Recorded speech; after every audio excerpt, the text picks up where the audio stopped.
이번 시간은 간인 상생이 되는 경우와 안 되는 경우에 대해서 알아보겠습니다. 자, 먼저 간성은 일간을 극하죠. 자, 그러나 간성이 일간을 극하지 않는 경우가 있어요. 어떤 경우일까요? 네, 간성 사이에 인수가 있어서 이 간성이 일간을 극하지 않고 인수를 생조해서 일간이 나를 생해주면 간성도 내 편이 되는 경우를 간인상생이라고 하죠. 자, 이 간인상생이 잘 이루어지면 학문성이 발달하고 직업도 좋아집니다. 물론 인덕도 좋아집니다. 자, 간인상생은 양대양, 엄대엄이 되어야 성립이 됩니다. 자, 어떤 경우일까요? 이런 경우입니다. 일간이 컨세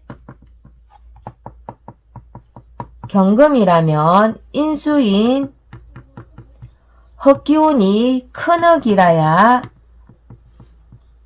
토생금이 됩니다.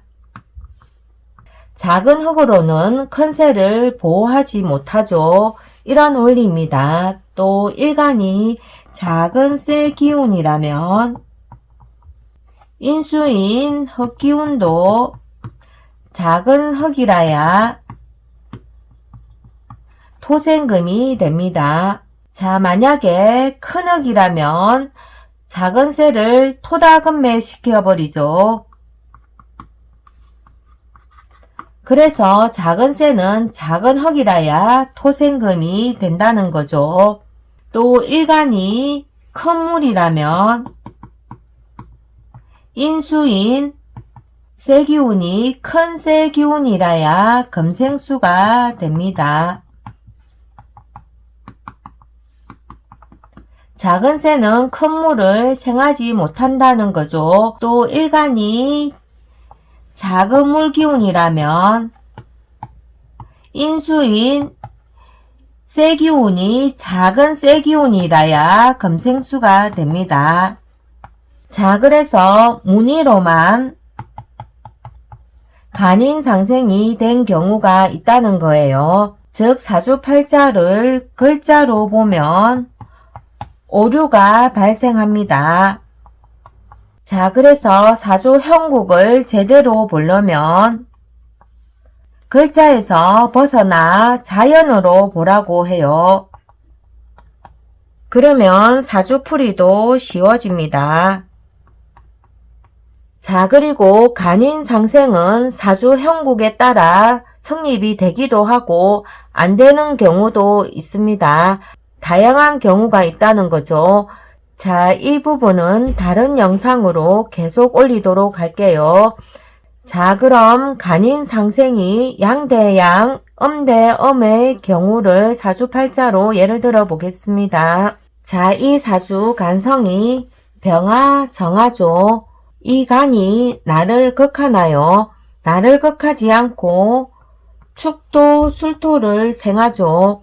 자, 그런데 간인상생이 되려면 간성인 이 불이 인성을 생해서 일간이 나 쇠를 생해줘야 간인상생이 되죠. 자, 이런 경우는 간인상생이 됩니다. 시주의 병술은 병화가 하생토로 술토를 생해서 술토는 큰 새 경금을 생할 수 있어 간인상생이 됩니다. 하생토 토생금으로 간인상생으로 내 편이 되었네요. 자, 그러나 이런 경우는 간인상생이 안 됩니다. 작은 불은 하생토가 되지만 토생금이 안 되죠. 왜? 작은 흙이기 때문에 큰 새를 보호 못하니 토생금이 안 되니 간인상생이 안 되는 경우입니다. 만약에 일간이 작은 새 신금이면 반대의 경우가 되겠죠. 정축은 하생토 토생금으로 작은 흙이 신금을 생할 수 있어 간인상생이 되고 병술은 간인상생이 안 되죠. 큰 흙이 작은 쇠를 생하지 못하고 오히려 토다금매 시켜버리죠. 자, 이렇게 간인상생은 양대양, 엄대엄일 경우 간인상생이 성립이 됩니다.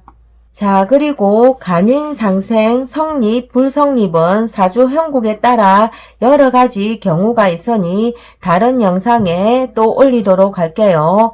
자, 가시기 전에 구독과 좋아요 부탁드립니다. 감사합니다.